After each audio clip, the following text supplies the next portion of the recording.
I'm Gavin, I'm from the Development Centre. We're here in Tignes. We're at the Panoramic restaurant at the bottom of the glacier. As you can see, we've had quite a lot of snow recently. Conditions are really good at the moment. But the reason that we're here today is actually to have a chat with a friend of ours, Benoit. So Benoit, nice to see you. Thanks very much for coming. We're just going to got a few questions for you that we hope that the people at home would like to sort of hear answered, if that's all right with you. Okay. So first of all, Benoit, if you could tell us your name and the title, what your job is. Yeah, so I'm Benoit Gallienne. I'm the Sales and Marketing Director for the STGM. So the STGM is the skillet company for Tignes. So basically I'm in charge of all the commercial and the marketing around ski passes. What's your kind of role then, sort of longer term, sort of in a sense of trying to take Tignes forwards or the Especially forwards? Well, basically the long-term strategy is just try to get as many people as we can. We still have we're lucky enough to have a very big ski area with lots of modern equipment. So we could fit more people in it, but there's also an element of making sure everybody has a great holiday here, and like the slopes are not too crowded, which is what our client says about ski. So we want to keep this, but also maximize of course the number of people we have. It's not just for revenue; it's also for the atmosphere and the result. It's better when the result is Yeah, okay. I mean, you touched on it then. I think we are quite lucky here in Tignes and also over in Val d'Isère as well. I know that's a different company, but we're very lucky generally in Especially that we do have an incredibly modern and efficient lift system, don't we? I mean, there's not many of the old school chairs left and things like that. You guys have probably worked pretty hard on that over the last few years, I suppose. Has that been a real thing that you've focused on? Oh yeah, definitely. We've been changing at least one a year in average, and there's been years without, there's been years with two. But it's a huge investment because as a chairlift, like the new detachable chairlift, it's about 7 to 9 million euros every time. Right. But it's key to proposing just the product our clients want. Okay. People are here to ski, not to spend time on chairlifts or in queues. Yeah. So objectively then, I mean, I know that we're both probably biased towards a ski resort. Definitely. But objectively, I mean, how do you think Tignes compares then to resorts generally? I mean, is it in the top of the pile in terms of the lift system and things like that? Oh yeah, we're in the top 5 worldwide, I'd say. I would never be too pretentious to say like the best or second best, but we have a well-known product and it's got a good reputation and we need to be working hard to stand to that standard. Okay. So what makes, from a personal point of view, what is it about Tignes that makes you personally love the ski area? The snow, we're the 7th of November. We've had 60 centimeters of fresh snow up there.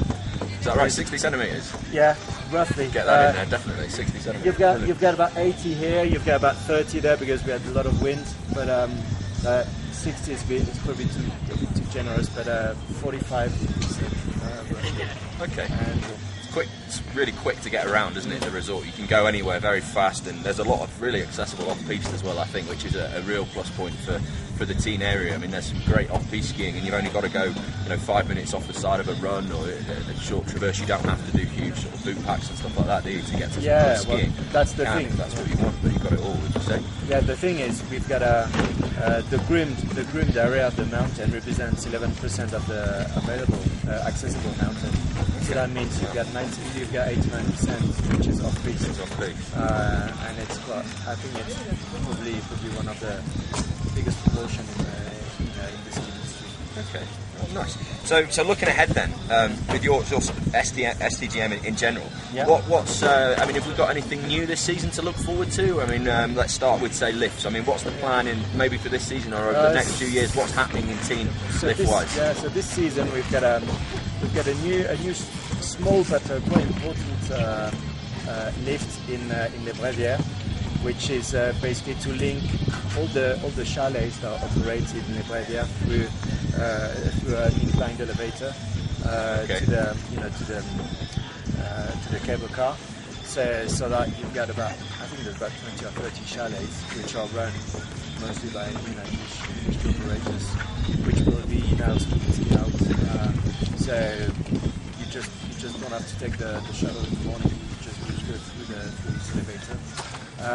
And then for the next coming years, we've got a very big project on Tovière, replacing the cable car. Is that the aero ski that you mean? Yeah, replacing the aero ski. Okay, so what's that going to come into? What's that going to be? Well, it's still it's still in talks, and I can't give you a precise date, but we put forward an ambitious plan. We hope it's going to go forward in the local authorities. Okay. There should be quite nice with loads, and they will come with slope works as well on the ash, just to make it blue and make sure everybody. Because the problem we have, you're widening that. Yeah, is that right? We're widening it, and we try to make it a bit less inclined because loads of ski resorts have problem of too shallow slopes. It's basically it's a bit the opposite. It's too steep. Yeah, sometimes too steep, and we need to get something. I think that's a really good shout. I think for the people watching, it might be worth pointing out that the piste dash is the one that goes from the top of the aero ski, and then it curves around back on itself as if you're going to go onto Troll or down into Team Claret. And there's that you're talking about the thin section of piste, aren't you? Which is a track basically, and it can be a pretty nasty bottleneck at times, can't it? So we're gonna double the size. Double it, okay. We hope to do this next summer. Okay, so I mean, what are your thoughts generally on how do you think this winter's going to pan out then, from a resort point of view, or do you know people in the know about the weather? Have you got any long-term forecasts for us, anything like that? Well, any insider knowledge that people at home might like to hear about? To me, long-term is bullshit.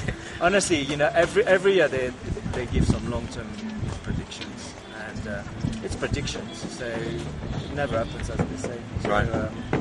They say it's going to be good. The old guys in the mountains say it's going to be a snowy winter. Yeah.